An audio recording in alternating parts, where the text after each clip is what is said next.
Pasangan ini, untuk bersembunyi dari bom atom, mereka membangun tempat berlindung di bawah tanah. Rumah mereka di tanah meledak tepat setelah mereka berdua masuk. Tampaknya serangan bom nuklir benar-benar terjadi. Untuk menghindari radiasi nuklir, suaminya adalah seorang ilmuwan.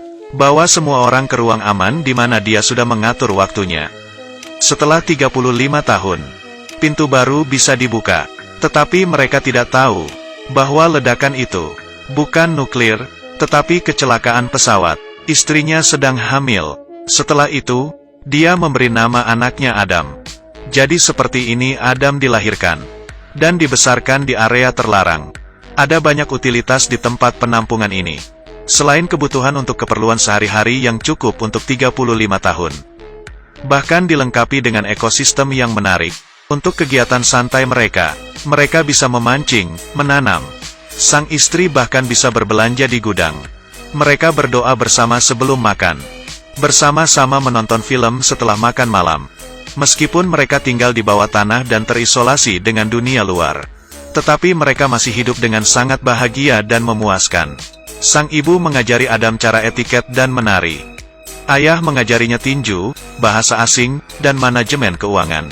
Bahkan mengajari bocah itu tentang ruang bawah tanah dengan koleksi kartu favoritnya. Dia juga menyerahkan semua sahamnya kepada Adam. Waktu berlalu, di bawah pendidikan orang tua, Adam sekarang telah menjadi pria dewasa. Pintu tempat penampungan juga akan dibuka. Tepat di hari ulang tahunnya yang ke-35, ibu membuat kue ulang tahun untuk Adam dengan sisa bahan. Mereka juga menyiapkan hadiah untuknya. Ayah memberinya sepasang ski air buatan sendiri. Ibu memberinya jaket kulit rajutan sendiri. Adam menutup matanya dan mengucapkan doa untuk ulang tahunnya. Dia berharap bisa menemukan seorang istri. Hari untuk membuka pintu penampungan akhirnya tiba. Mereka semua sangat gembira, menunggu momen untuk melihat matahari lagi. Setelah membuka pintu, Bapak keluar untuk mengecek dulu. Dia memakai baju terusan pelindung untuk pergi keluar dan menyelidiki. Seperti inilah rumahnya. Itu telah berubah menjadi bar yang dihancurkan untuk waktu yang lama. Melihat ayah berjalan keluar dari tanah dalam kabut. Pemilik bar mengira dia adalah dewa yang turun ke bumi. Dia pingsan. Setelah 35 tahun, lingkungan mewah sebelumnya telah menjadi bobrok sekarang. Ayah membersihkan beberapa sampah di jalan. Kemudian dia dikejutkan oleh seorang gay yang mengenakan pakaian wanita. Dia segera lari kembali ke tempat penampungan. Memberitahu istri dan Adam tentang situasi mengerikan di luar. Dan menyuruh mereka untuk tidak keluar. Tapi sang ibu sudah muak dengan kehidupan seperti ini. Dia ingin melihat gunung dan danau di luar. Keduanya terus bertengkar. Ayah tiba-tiba mengalami serangan jantung. Jadi ibu memutuskan untuk melepaskan Adam. Untuk membeli obat-obatan dan persediaan yang cukup untuk 20 tahun ke depan. Adam segera mengemasi barang-barangnya. Dia mengambil koleksi kartu bisbol dan sahamnya dari ayahnya. Meninggalkan tempat penampungan ini di mana saya tinggal selama 35 tahun. Melihat langit biru, Adam sangat bersemangat. Dia menyapa siapapun yang lewat. Dia pergi ke kota dengan bus. Datang ke toko koleksi. Dia ingin menjual koleksi kartu dasar yang diberikan ayah kepadanya dengan imbalan sejumlah uang untuk dibelanjakan. Bos melihat koleksi kartu bisbol White Owl yang lama. Dia langsung tertegun. Karena koleksi kartu baseball retro ini sangat berharga untuk saat ini. Tetapi bos merasakannya. Adam sepertinya tidak tahu tentang nilainya. Jadi dia menyarankan untuk membayar seluruh kotak seharga $500. Adam mengira dia telah membuat kesepakatan yang bagus. Tapi berkat Eve, pramuniaga berdiri di dekatnya. Katanya satu kartu di kotak ini bernilai $6.000. Intervensi Eve membuat bosnya marah. Jadi dia segera memecatnya. Adam jatuh cinta pada gadis yang baik dan antusias ini pada pandangan pertama. Dan ingin lebih banyak berbicara dengannya. Dia meminta Eve untuk mengantarnya ke hotel. Sebagai imbalan, dia akan membayarnya kartu bisbol. Tapi keesokan harinya, ia datang ke hotel dan memberinya kembali kartu bisbol. Aku tidak bisa menerima ini untuk mengantarmu pulang. Saya berharap saya bisa, tetapi saya tidak bisa. Jadi sini, ambil kembali. Tapi Adam tidak mau menyerah pada Hawa. Dia mengusulkan untuk mempekerjakan Eve untuk membantunya menjual kartu. Lalu gunakan uang itu untuk membeli kebutuhan sehari-hari. Menghadapi godaan gaji tinggi yang ditawarkan oleh Adam, Eve setuju. Mereka mulai berbelanja di gudang. Eve tidak ada ide, mengapa Adam membeli begitu banyak barang. Di matanya, Adam adalah anak laki-laki besar yang aneh. Setelah membeli semua persediaan, Adam meminta Hawa membantunya menemukan istri. Eve tidak bisa berkata apa-apa, tapi menurutinya. Sebenarnya, dalam beberapa hari terakhir bersamanya, bahkan juga tersentuh oleh bocah besar yang hangat dan polos ini. Adam penasaran tentang apapun. Dia meluncur dengan bebas, menyelam sendiri di laut dengan kegembiraan. Bahkan dia juga bermain dengan hujan.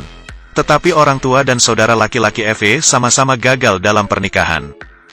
Ini membuatnya tidak berani menerima Adam dengan mudah. Untuk mencarikan istri bagi Adam, Eve membawanya ke bar di malam hari. Tapi saat melihatnya bersama wanita lain, mengobrol, tertawa dan menari, bahkan secara tidak sadar merasa cemburu dan tidak nyaman.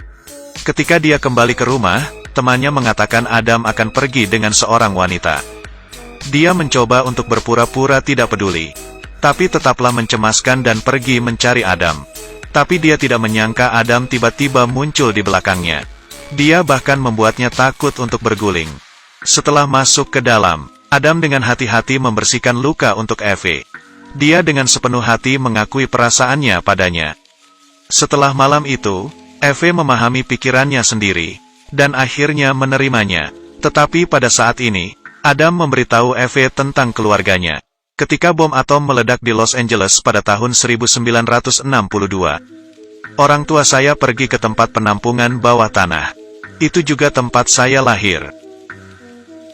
Saya ingin membawamu ke sana. Pergi ke tempat penampungan bawah tanah. Setelah mendengar apa yang dikatakan Adam, hanya memiliki satu pikiran. Dia sudah gila. Jadi dia cepat dan mengucapkan selamat tinggal pada Adam. Keesokan harinya, Adam dan temannya pergi. Menemukan pintu masuk rumahnya secara tidak sengaja. Dia pergi ke rumah Eve dengan senang hati, ingin memberitahunya tentang kabar baik ini. Tapi Evan telah membawa psikiater. Mereka ingin membawa Adam untuk pemeriksaan. Adam lari dari mereka. Sebelum pergi, dia juga memberikan semua kartu bisbol yang tersisa kepada Eve.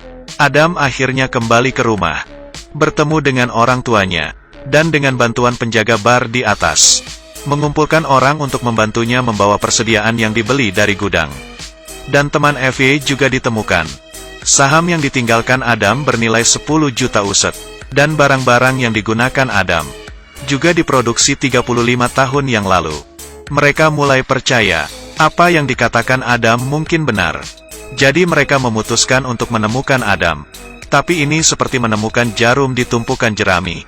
Keduanya tidak mendapat apa-apa dan merasa frustrasi. Eve dengan putus asa melihat orang-orang berjalan. Dia tidak tahu apakah dia bisa bertemu Adam lagi di masa depan. Dia merasa sangat sedih. Pada saat ini, Adam muncul di seberang jalan.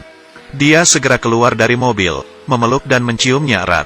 Begitu saja, Adam membawa Eve ke tempat penampungan bawah tanah. Ibu menyambut Eve dengan hangat. Ayah, di sisi lain, diam-diam mengajari Adam beberapa pengetahuan yang diperlukan, agar orang tua lebih beradaptasi dengan kehidupan luar. Adam menukar beberapa saham dan kartu bisbol dengan uang, mulai berinvestasi di berbagai industri, dan membangun rumah besar di pinggiran.